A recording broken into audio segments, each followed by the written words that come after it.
All right, so you're here because you want to like really get a handle on like a really complex story, Yeah, but you don't want to wade through a ton of information. absolutely. You want to know just the facts and get right to the point. Exactly. And we totally get that. We do. That's what we do here. That's it.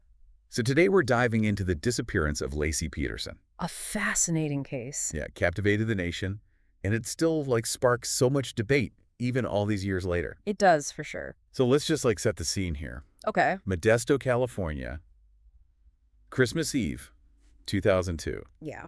Laci Peterson, 27 years old and 8 months pregnant, vanishes. Just gone.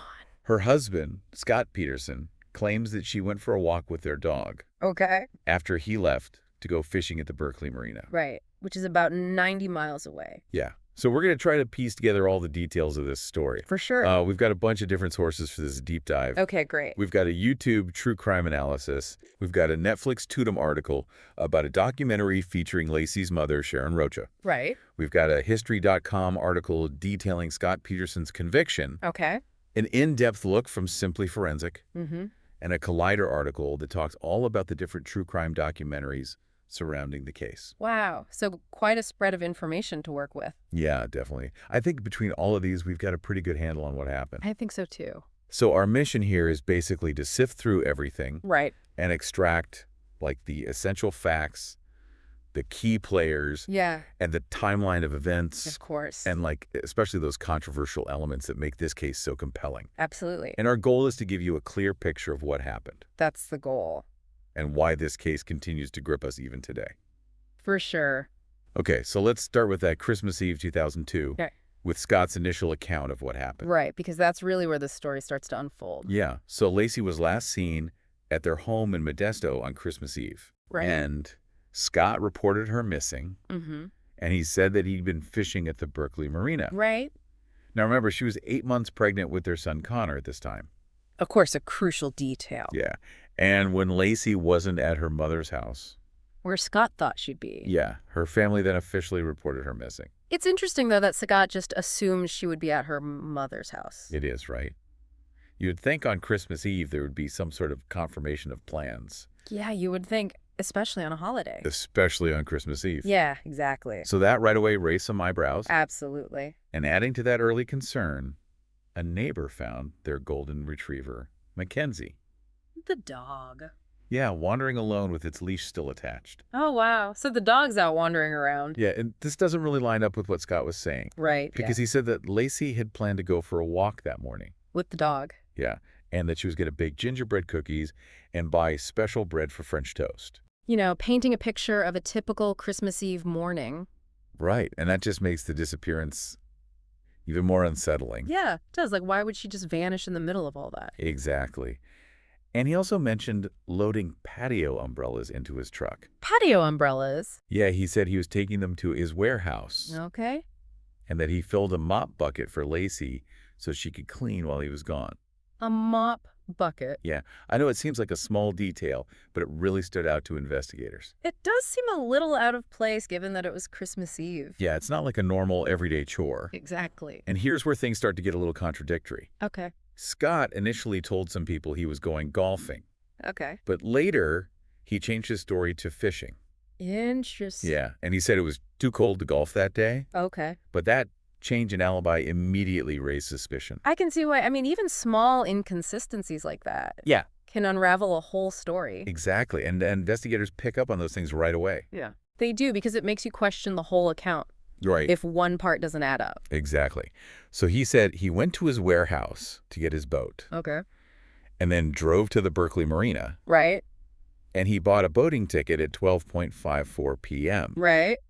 However, when questioned about the fishing trip, Yeah. he couldn't remember what he was fishing for or what bait he used. Really? Yeah. And that seemed really strange. Especially since his father was an avid fisherman. Exactly. You'd think he would have picked up some of that knowledge. Yeah, you'd think. Like even someone who fishes just casually would remember those details. Sure. So it was like he wasn't really engaged in the activity. Right. It's like he wasn't really there to fish. Exactly. Right. So he also claimed that he forgot his bait and returned home briefly Okay. because he got wet and cold. But the weather reports didn't show any bad weather that day. Yeah, exactly. It wasn't like a stormy day or It's anything. got another inconsistency. Yeah. And meanwhile, there were several witnesses who reported seeing Laci walking Mackenzie. Yeah, near a park around 10 a.m. that morning. Okay, so now we're starting to see a timeline emerge. We are, and there are some clear differences between Scott's account and what others observed. Right, and those differences are what really fueled the suspicion. Yeah, they definitely did. So it sounds like there were some pretty significant red flags right from the start. There were, and those inconsistencies in his story really shifted the focus of the investigation. Right, it went from just finding a missing person Yeah, to considering the possibility of something much worse. yeah, and it really made Scott a person of interest at that point. Okay, so let's talk about what else came out about Scott. Okay, so a lot of people who knew Scott described him as being very aloof. Aloof. Yeah, and unemotional Unemotional. in the days and weeks after Laci's disappearance. Okay, so like he wasn't showing a lot of concern. No, and he refused to take a polygraph test. Oh, wow. And while those aren't admissible in court, they're often used by investigators. Right, as a tool to gauge someone's truthfulness. Right. And his refusal to take one definitely didn't help his case in the public eye. No, it kind of makes you wonder what he's hiding. Right. And it also raised concerns for investigators. It would, because it's like, why wouldn't you want to clear your name if you're innocent? Exactly. So then there was this life insurance policy Oh, right. that Scott had taken out on Laci. Okay. It was for $250,000. Which isn't necessarily suspicious on its own. Right. But it definitely added another layer to the story. Yeah, especially when you consider everything else that was coming out. Right. It kind of hinted at a possible motive. Yeah, it does. And then came the bombshell. Oh, boy. The affair. The affair. Scott was having an affair with a woman named Amber Frey. Okay, and who was she? She was a massage therapist from Fresno. Okay. And he had told her that he was single and living in Sacramento. Wow, so he was living a double life. Yeah. And get this. Before Laci even disappeared, Yeah. he told Amber that he was a widower. He told her he was a widower before Laci was even gone. Yeah. And that was really chilling. Yeah, it really makes you think that he might have been planning something. It does, right? Mm. It suggests that he might have had a plan in place. Yeah, like this was premeditated. Exactly. And luckily for the investigation, Amber cooperated fully with the police. Okay, good. Yeah, she recorded like 29 hours of phone calls. 29 hours. Yeah, with Scott after she found out about Laci. Oh, wow. So they had a lot of conversations. They did. And those recordings gave investigators a lot of insight into Scott's state of mind. Right, and what he was saying and doing during that crucial time. Yeah, and what he was saying and doing was not good. What do you mean? Well, during a television interview, Yeah. this was before Laci's body was found, Okay. Scott referred to Laci in the past tense. He did. Yeah, he slipped up and used the past tense when talking about her. Oh, wow. Yeah, and that was a huge red flag. Yeah. It makes it seem like he already knew she was gone. Exactly. And then there are other things, like shortly after Laci disappeared, Scott sold her SUV. He did. Yeah, and he bought a new truck. Um, And that seemed really odd to a lot of people. It does kind of seem like he was trying to distance himself from her. Yeah, or even get rid of evidence. Yeah, you have to wonder. Right, and then after the bodies were discovered, Yeah. Scott went on the run. He did. And he dyed his hair blonde. He dyed his hair blonde. Yeah, and grew a goatee. To disguise himself. Yeah, and even dyed that blonde too. Wow. So he was really trying to change his appearance. Yeah, he was trying to disappear. And where did they find him? They eventually caught him in San Diego, Okay. and when they arrested him, he had $15,000 in cash. Wow. $15,000. Camping gear, his brother's passport. His brother's passport. Yeah, and Viagra. Viagra. That's an interesting combination of items. Yeah, it's not exactly what you'd expect someone to have if they were genuinely searching for their missing wife. No, it sounds more like he was prepared to start a new life. Exactly. Okay, so there were a lot of red flags with Scott's behavior. A lot. And then, of course, there's the discovery of the bodies. Right, the part that really connected everything back to Scott. Exactly. So, on April 13, 2003, the remains of a male fetus were found in the San Francisco Bay. Oh, wow. And it was later identified as Connor. So sad. And then the very next day, Laci's torso was discovered nearby. Oh my gosh. Yeah, and tragically, her head and limbs were never found. Really? Yeah, and that made positive identification a bit more challenging at first. Right. But DNA testing eventually confirmed that it was Laci. And the location of the bodies was significant, wasn't it? Yeah, it was a crucial point for investigators. Why is that? Well, because they were found very close to the Berkeley Marina. Right, where Scott said he'd been fishing. Exactly. So now there's a clear geographic link between Scott's alibi and where the bodies were found. Right, that's a pretty big coincidence. Yeah, the huge coincidence. So was there any other evidence that tied Scott to the crime? Well, there was a single hair, A hair? yeah, that was found on a pair of pliers in Scott's boat.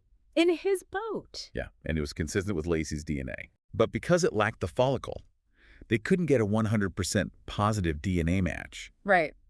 But it was still a pretty strong link. It is, especially since it was found in his boat. Exactly the same boat he used on the day Laci disappeared. Yeah, that's a pretty damning piece of evidence. It was. And there were also suggestions that concrete anchors were used. Concrete anchors. Yet to weigh Laci's body down in the bay. Oh, wow. And investigators found a receipt for a 90-pound bag of cement in Scott's possession. A cement receipt? Yeah, so their theory was that he used some of that cement to make those anchors. And that would explain why the bodies were found where they were? Right, and it all ties back to Scott's boat trip. Right. So again, not direct proof, but it definitely strengthens the prosecution's case. Yeah, it's all starting to add up. Right, it's like a puzzle with all these pieces fitting together. Exacto. But of course, there was the issue of the cause of death. Right, because they weren't able to determine exactly how Laci died. Yeah, her remains were too decomposed. Right. And that lack of a cause of death became a key point for the defense during the trial. Because they could argue that it created reasonable doubt. Exactly. It highlights the difficulty of prosecuting a nobody case. Right, you have to build a solid case without that crucial piece of evidence. You have to rely heavily on circumstantial evidence and the defendant's behavior. Right, and that's what they did in this case. Yeah, they did. So let's talk about the trial and the verdict. Okay. It was a media frenzy. It was all over the news. Yeah, there was so much coverage that they actually had to move the trial. They did. Yeah, from Modesto to Redwood City. To try and ensure a fair trial. Yeah, it was just too much attention in Modesto. Right. It would be hard to find an impartial jury there. So the trial began in June 2004. Okay. And the prosecution's case was largely circumstantial. Meaning they didn't have direct evidence linking Scott to the crime. Exactly. They presented a series of facts that, when taken together, strongly suggested his involvement. Okay, so what were some of those key pieces of evidence? Well, there was Scott's inconsistent alibi. Right. The changing story about the fishing trip. Exactly. And then there was his demeanor. His unemotional and aloof behavior. Yeah, and the affair with Amber Frey. Right. The fact that he was cheating on his pregnant wife. And the life insurance policy. Right. The potential financial motive. Of course, the location of the bodies. Right. Near where Scott said he was fishing. Exactly. So the prosecution really wove all of these pieces together to paint a picture of Scott's guilt. Okay, so they built a narrative based on all these individual pieces of evidence. Exactly. And what about the defense? What was their strategy? Well, they argued that there was no direct evidence. Like no eyewitnesses or murder weapon? Exactly. And they pointed to the lack of a definitive cause of death. Right. They also suggested alternative suspects. Okay, like who? Well, they mentioned the possibility of burglars being in the neighborhood. Oh, interesting. Yeah, and that theory has actually gained some traction among critics of the case. It has. And they also questioned the reliability of the forensic evidence. Like the hair found in the boat. Yeah, they tried to create doubt about that. And they brought up the uninterviewed witnesses. Yeah, the fact that police only interviewed 3 of the 11 people who claimed to have seen Laci walking the dog that morning. All right, they argued that the investigation wasn't thorough enough. Yeah, and that's something that people still question today. It does raise questions about whether they explored all possible leads. It does. But despite the defense's efforts, Yeah, the jury found Scott guilty. they did. On November 12, 2004, Okay. he was found guilty of first-degree murder for Laci Right. and second-degree murder for Connor. Wow. So a guilty verdict on both counts. Yeah, it was a huge moment in the case. It was, and it brought some closure to Laci's family, It did. but it also continued the debate. It did. Some people still believe that Scott might be innocent. It's understandable given the lack of direct evidence.